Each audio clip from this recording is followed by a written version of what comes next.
صاف ستھرا عقیدے والے ہوتے ہیں، ان کے دل میں شرک نہیں ہوتا، ان کے دل میں بدعات نہیں ہوتے، دل و دماغ صاف ستھرا ہوتا ہے ان کا.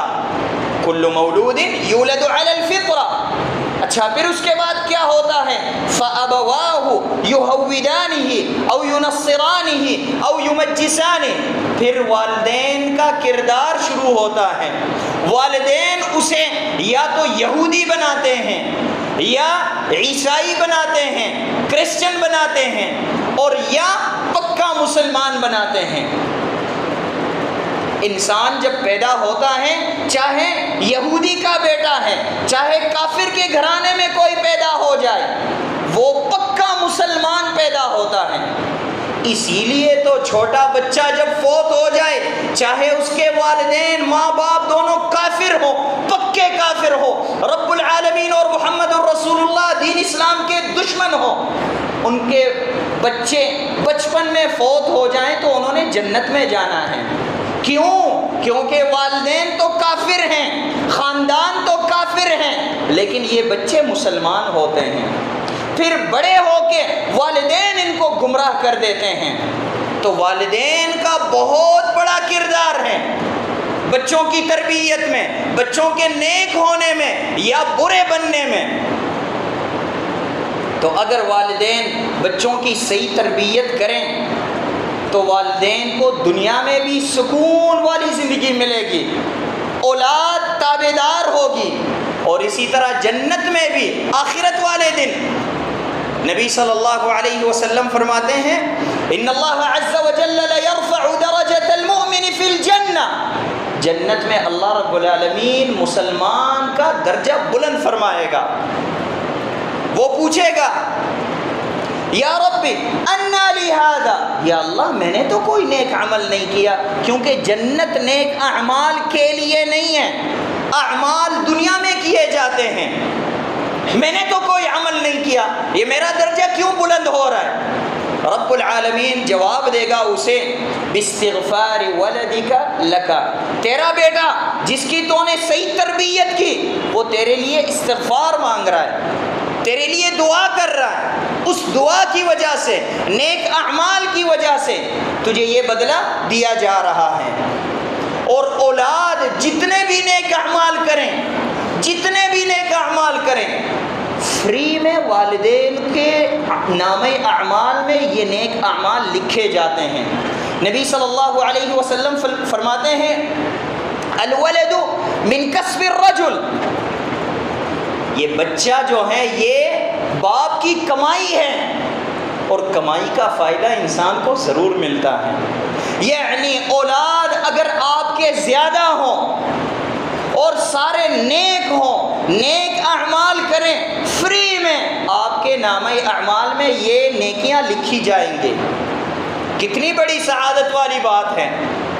لیکن اگر اولاد نیک نہ ہو اور ان کی تربیت والدین نے صحیح نہ کی ہو تو جتنے برے اعمال کریں گے اس میں بھی والدین کا حصہ ہوگا.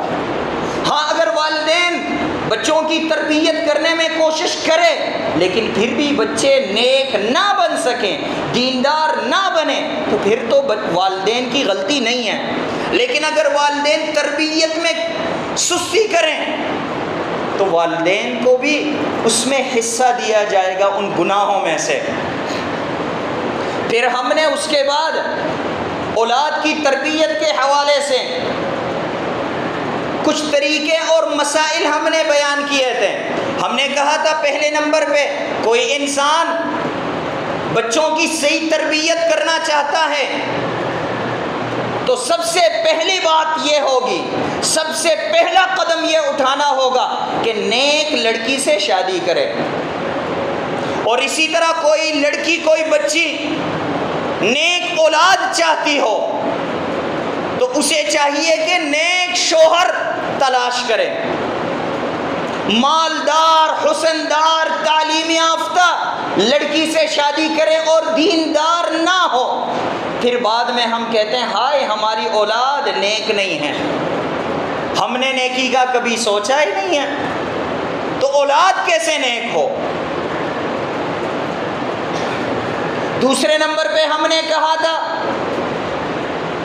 اولاد کے لیے انسان دعائیں شروع کریں، حمل ہونے سے پہلے، شادی کے فوراً بعد دعائیں شروع کریں، اور انبیاء اور صحابہ کرام سلف صالحین کا یہی طریقہ ہے، اور اس کے بارے میں کافی ہم نے دلائل ذکر کیے تھے۔ آگے ہم نے کہا تیسرا سٹیپ یہ ہے، جب انسان اپنی گھر والی کے پاس جانا چاہے تو انسان جو نبی صلی اللہ علیہ وسلم نے ہمیں دعا سکھائی ہے وہ دعا پڑھے، بسم اللہ اللہم جنبنا الشیطان وجنب الشیطان ما رزقتنا۔ نبی صلی اللہ علیہ وسلم فرماتے ہیں اولاد نیک ہوتی ہیں یہ دعا انسان پڑھے۔ اور چوتھے نمبر پہ ہم نے ذکر کیا تھا کہ بچے کا جو حق ہے وہ ادا کیا جائے۔ بچے کا حق کیا ہے؟ کوئی اچھا نام اختیار کیا جائے اس کے لیے۔ اور پھر ہم نے بیان کیا تھا صحابہ کرام کا بھی یہی طریقہ تھا۔ نبی صلی اللہ علیہ وسلم کی زوجہ مطہرہ عائشہ رضی اللہ عنہا، جن کے براءت کے بارے میں اللہ رب العالمین نے 7 آسمانوں کے اوپر سے آیتیں نازل فرمائی۔ عائشہ رضی اللہ عنہا یہ ابو بکر رضی اللہ عنہ کی بیٹی ہیں، اور میری اور آپ کی بلکہ تمام مسلمانوں کی ماں ہیں۔ اب عمر بن الخطاب رضی اللہ عنہ کی بیٹی پیدا ہو گئی، انہوں نے عائشہ نام رکھا۔ عثمان کی بیٹی پیدا ہو گئی، عائشہ نام رکھا۔ علی کی بیٹی پیدا ہو گئی، عائشہ نام رکھا۔ انہیں پتا تھا کہ نبی صلی اللہ علیہ وسلم ان سے محبت کرتے ہیں، بلکہ اللہ رب العالمین بھی ان سے محبت کرتے ہیں۔ نبی صلی اللہ علیہ وسلم کے پاس ایک مرتبہ جبریل آئے اور کہنے لگے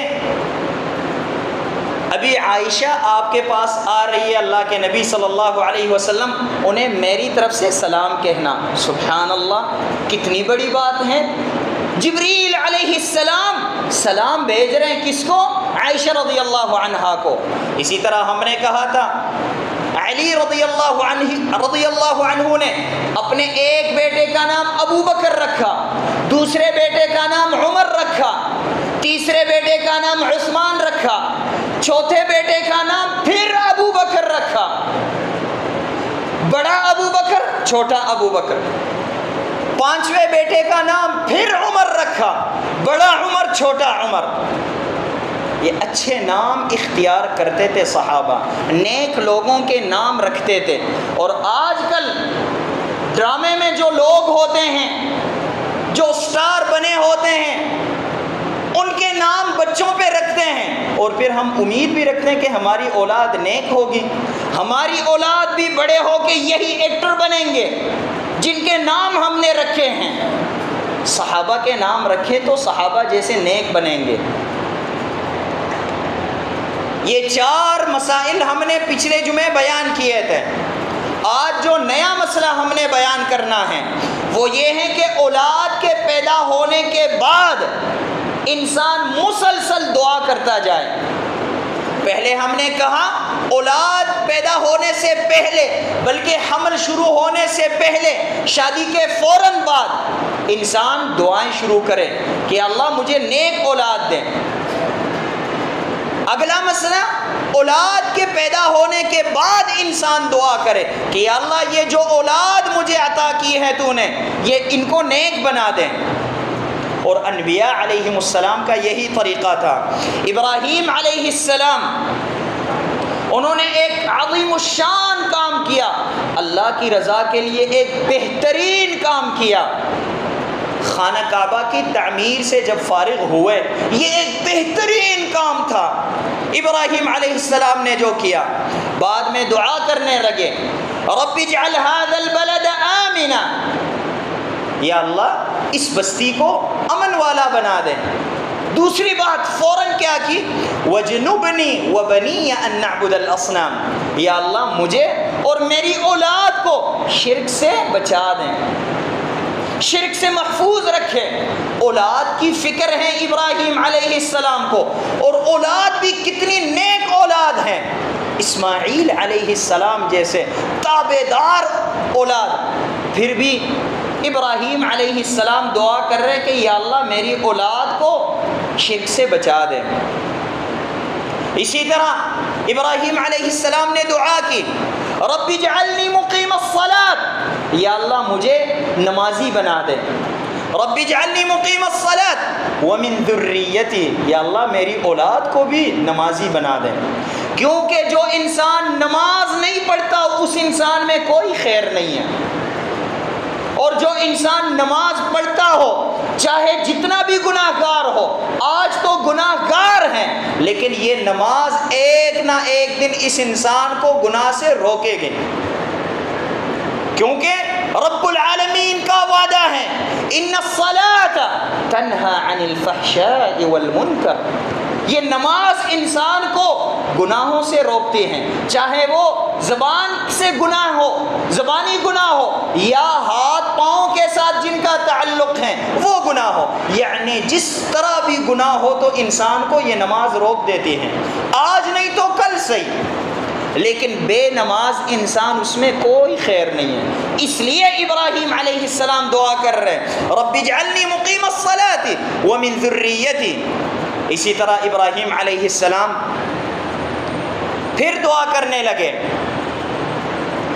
ربنا وجعلنا مسلمین لک، یا اللہ مجھے اور اسماعیل علیہ السلام میرے بیٹے کو، جو ہم نے خانہ کعبہ کی تعمیر سے ہم فارغ ہو گئے، ہم نے ایک بہترین کام کیا، آگے کہہ رہے ہیں یا اللہ مجھے اور میرے اس بیٹے کو نیک بنا دیں۔ صرف اتنا نہیں وَمِن ذُرِّيَّتِنَا أُمَّةً مُسْلِمَةً لَكَ، اور ہماری اولاد کو بھی نیک بنا دے، آگے جو جتنی نسلیں ہیں ان کو بھی نیک بنا دے۔ تو نیک انسان کی نشانی یہ ہے کہ اپنی اولاد کے لیے دعا کرتا جائے۔ چھٹے نمبر پہ اولاد کے ساتھ حد سے زیادہ محبت نہ کرے انسان، کوئی ایسی محبت نہ کریں کہ رب العالمین کی نافرمانی میں واقع ہو جائے اس کی وجہ سے۔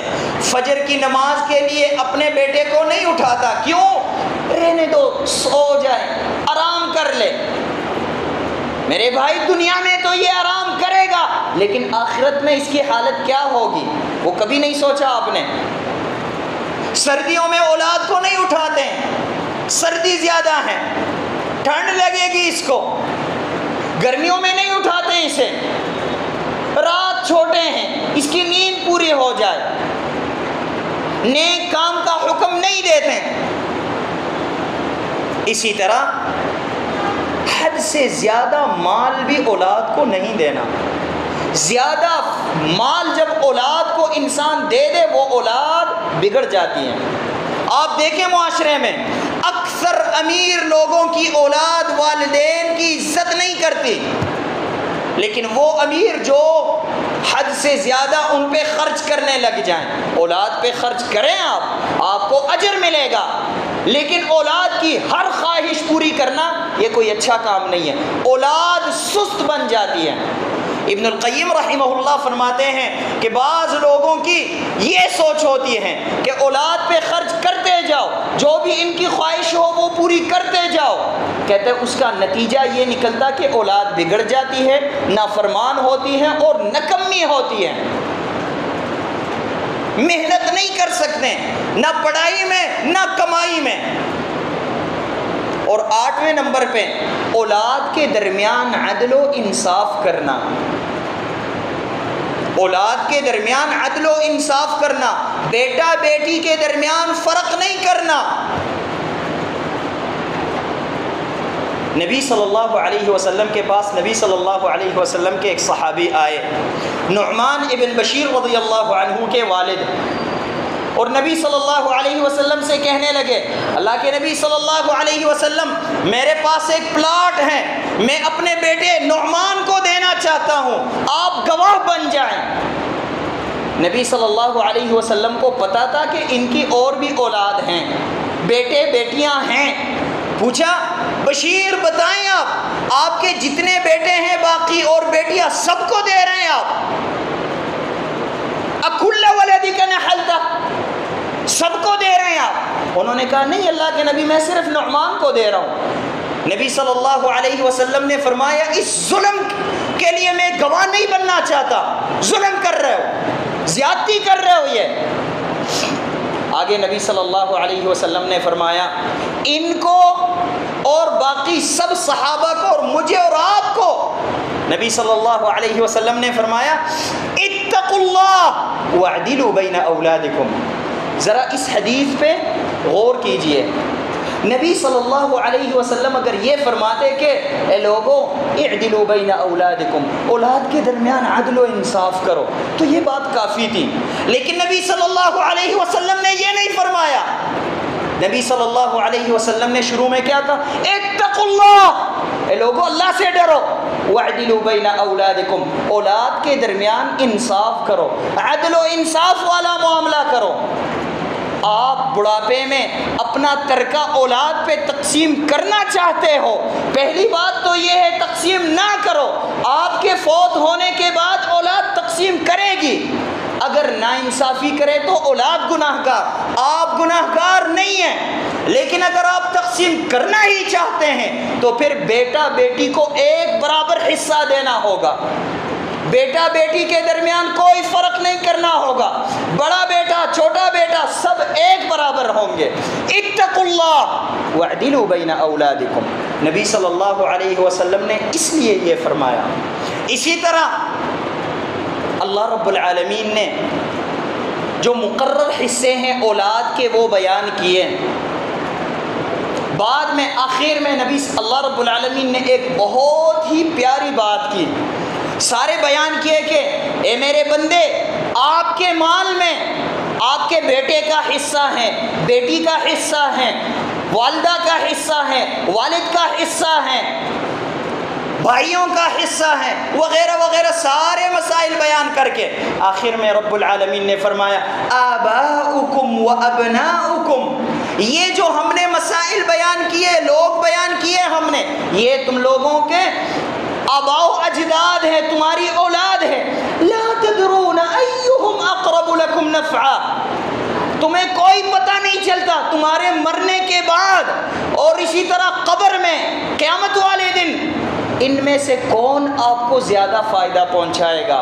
لا تدرون ایہم اقرب لکم نفعا، تمہارے لیے زیادہ فائدہ مند اور مفید کون ہوگا، یہ بیٹا ہوگا یا بیٹی؟ کیا پتہ بیٹی کی وجہ سے تو نے جنت میں جانا یا بیٹے کی وجہ سے، لہذا لا تدرون ایہم اقرب لکم نفعا۔ اچھا کرنا کیا ہے؟ فریضۃ من اللہ، یہ اللہ رب العالمین نے حصے مقرر کیے ہیں، جیسے مقرر کیے ہیں ویسے ہی تقسیم کرو۔ جو آج کل ہمارے معاشرے میں کیا جاتا ہے، بیٹی کو جہیز کے نام سے تھوڑا بہت مال دے دیتے ہیں، لیکن والد کے فوت ہونے کے بعد بہن کا کوئی حصہ نہیں ہوتا۔ بھائی جو ایک ماں باپ کی اولاد ہیں، یہ بھائی اپنی بہن کے لیے اجزا بن جاتے ہیں اور ابلیس کے پیروکاری میں اپنی بہن کو اپنے باپ کے حصے سے محروم کر دیتے ہیں۔ قیامت والے دن ان بھائیوں کے ساتھ محاسبہ ہوگا اور بہن بیچاری تو کچھ نہیں کہہ سکتی ہے۔ اس لیے رب العالمین فرماتے ہیں اتقوا اللہ، اے لوگوں اللہ سے ڈرو۔ اگر اللہ کا خوف ہو آپ کے دل میں، واعدلوا بین اولادکم، تو اولاد کے درمیان انصاف کرو، ناانصافی نہ کرو اولاد کے درمیان۔ اور اگلا کام، بچوں کے لیے اچھے دوست کا انتخاب کرنا، تب اولاد نیک ہوتی ہیں، اولاد کے دوست اچھے ہوں۔ اب اولاد کے دوست اچھے کیسے بنیں گے؟ اولاد کے دوست اچھے ایسے بنیں گے، اگر میری اور آپ کی دوستی اچھے لوگوں کے ساتھ ہو تو ان کی اولاد کے ساتھ ہماری اولاد کی دوستی ہوگی۔ اگر ہم نمازی ہوں، مسجد میں آنے والے ہوں، مسجد میں لوگوں کے ساتھ ہماری دوستی ہو، مسجد والے نمازی لوگوں کے ساتھ، تو ہماری اولاد بھی نمازی لوگوں کی اولاد کے ساتھ دوستی کرے گی۔ اسی طرح ہم اپنی اولاد کو اچھے اسکول میں پڑھائیں جس میں نیک نیک لوگ ہیں، نیک لوگوں کی اولاد ہے، دیندار لوگوں کی اولاد ہے. اسکول میں بچے کو داخل کراتے وقت صرف اور صرف تعلیم کو یا صرف اور صرف ان کے مقام کو، ڈگری کو نہیں دیکھنا، ساتھ ساتھ یہ بھی دیکھنا اس اسکول میں بچے کون پڑھتے ہیں. بعض مسلمان تو یہ بھی کرتے ہیں، کرسچنز کے اسکول میں اپنے بچوں کو داخل کروا دیتے ہیں، پھر ان بچوں سے خیر کی امید بھی رکھتے ہیں. خیر کی امید کیسے رکھ رہے ہیں؟ باپ کرسچن، اس کے بیٹے کے ساتھ آپ کا بیٹا پڑھ رہا ہے، اس کی بیٹی کے ساتھ آپ کی بیٹی پڑھ رہی ہے، تو تربیت بھی ویسے ہی ہوگی. اور دوستوں کا انسان پہ بہت بڑا اثر ہوتا ہے. نبی صلی اللہ علیہ وسلم فرماتے ہیں انما مثل الجلیس الصالح والسوء کحامل المسک ونافخ الکیر. نبی صلی اللہ علیہ وسلم نے بڑی پیاری مثال بیان کی ہے. کہتے ہیں نیک دوست کی مثال عطر فروش جیسا ہے. اما ان یہدیک، کوئی دوست ہو آپ کا، اس کی دکان ہو عطر کی، اگر آپ اس کے پاس جائیں یا تو وہ آپ کو گفٹ کرے گا کوئی عطر، یا وَإِمَّا أَن تَبْتَاعَ مِنْهُ، یا آپ خرید لیں گے. اگر نہ وہ گفٹ کرے نہ آپ خریدیں، وَإِمَّا أَن تَجِدَ مِنْهُ رِيحًا طَيِّبًا، خوشبو تو آپ محسوس کریں گے. یہ فائدہ تو ملے گا آپ کو. آپ 8-10 منٹ کے لیے اس دوست کے پاس بیٹھے ہیں، خوشبو محسوس کریں گے آپ، خوشبو ملے گی آپ کو. نہ آپ نے خریدا نہ اس نے کوئی گفٹ دیا، لیکن سکون کے ساتھ اس کے ساتھ بیٹھیں. اور برے دوست کی مثال لوہار جیسا ہے. اما ان تجد منہ ریحا خبیثا، لوہار کے پاس جب آپ بیٹھیں تو یہ بدبو آپ وہاں پہ سونکھیں گے، بدبو محسوس کریں گے، اور اسی طرح آپ کے کپڑے بھی جلا دے گا. وہ جب کام کرتا آگ کے وہ چنگارے جو نکلتے ہیں اس پہ آپ کے کپڑے بھی جل جائیں گے. یہ برے دوست کی مثال ہے. اسی طرح نبی صلی اللہ علیہ وسلم فرماتے ہیں المرء علی دین خلیل، انسان اپنے دوست کے طریقے پہ ہوتا ہے. فَلْيَنْظُرْ أَحَدُكُمْ مَنْ يُخَالِلْ، اب انسان دیکھ لے انسان کی دوستی کس کے ساتھ ہے. کوئی انسان دیکھنا چاہتا ہو کہ میں نیک ہوں یا بد عمل ہوں، نیک عمل ہوں یا بد عمل والا، اپنے آپ کو انسان دیکھنا چاہتا ہے، اپنے دوستوں کو دیکھے. کیا میرے دوست جس کے ساتھ میرا اٹھنا بیٹھنا ہے نمازی لوگ ہیں یا بے نماز ہیں؟ آج تو میں بے نماز نہیں ہوں، لیکن کل میں نے بے نماز بننا ہی بننا ہوگا. کیوں؟ کیونکہ دوستوں کا گہرا اثر ہوتا ہے انسان پہ. تو اگر کسی انسان کے دوست اچھے لوگ ہو تو یہ سمجھے کہ میں اچھا انسان ہوں، الحمدللہ، اللہ کا شکر ادا کرے. لیکن اگر دوست برے ہوں تو سمجھے کہ یہ انسان بھی برا ہے. اور 10ویں نمبر پہ اولاد کی تربیت کے لیے، اولاد کی صحیح تربیت کے لیے انبیاء کرام کے واقعات اور سیرت بچوں کو سنانا. اسی طرح صحابہ کرام کی سیرت کے بارے میں بچوں کو بتانا.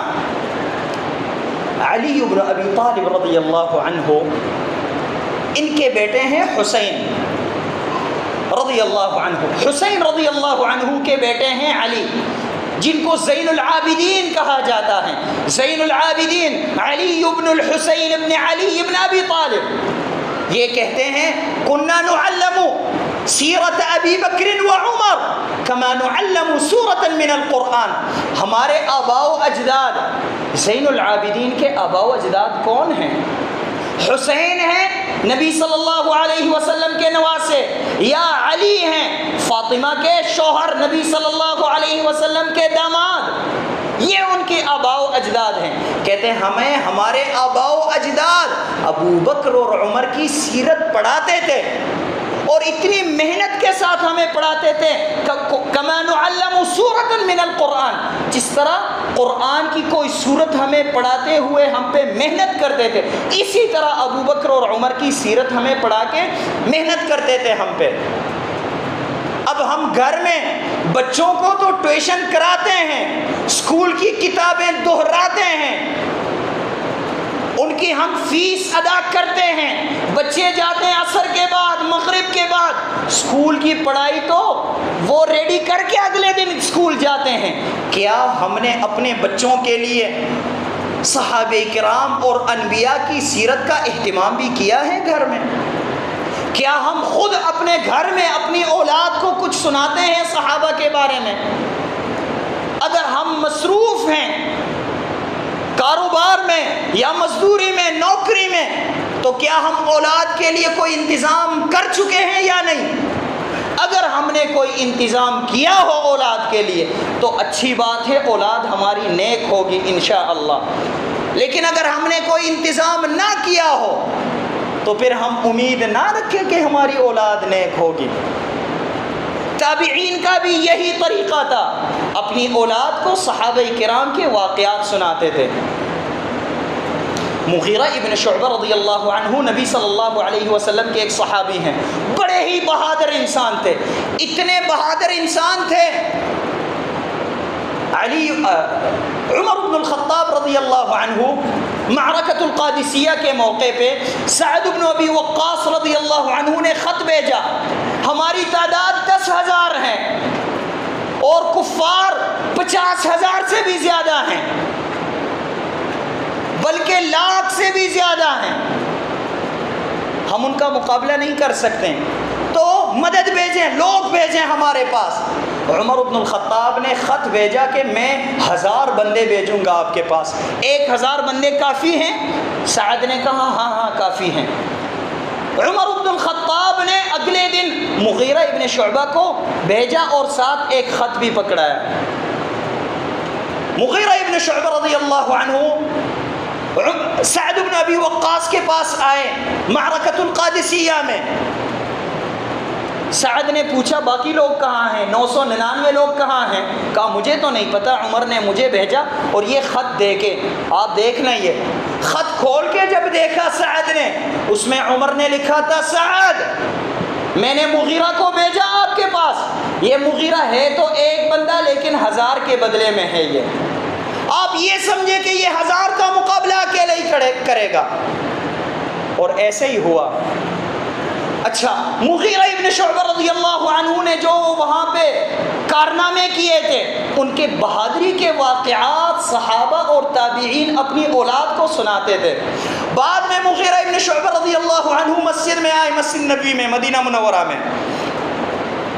موضع الشاہد بتانا آپ کو یہ چاہتا ہوں، نماز کے بعد ظہر کی نماز انہوں نے پڑھی، ظہر کے نماز کے بعد صحابہ باہر نکل رہے ہیں، مدینہ منورہ کے سارے بچے کھڑے ہیں، کس لیے آئے ہیں؟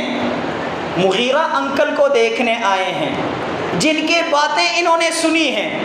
تو بچے جو ہیں بڑے متاثر ہوتے ہیں اگر ان کو واقعات سنائے جائیں، صحابہ کرام کے واقعات سنائے جائیں۔ سارے بچے آئے تھے مغیرہ ابن شعبہ رضی اللہ عنہ کو دیکھنے کے لیے۔ تو اگر میں اور آپ اپنی اولاد کو صحابہ کرام کی سیرت سنائیں گے، صحابہ کرام کی سیرت پڑھائیں گے، انبیاء کرام کی سیرت سنائیں گے، انبیاء کرام سلف صالحین کے واقعات سنائیں گے، تو انشاءاللہ الحمد للہ رب العالمین والصلاة والسلام على اشرف الانبیاء والمرسلین محمد بن عبد اللہ صلوات اللہ وسلامہ علیہ۔ اللهم اعز الاسلام والمسلمين واذل الشرك والمشركين ودمر اعداءك اعداء الدين، اللهم انصر من نصر دين محمد صلى الله عليه وسلم واجعلنا منهم، واخذل من خذل دين محمد صلى الله عليه وسلم ولا تجعلنا منهم۔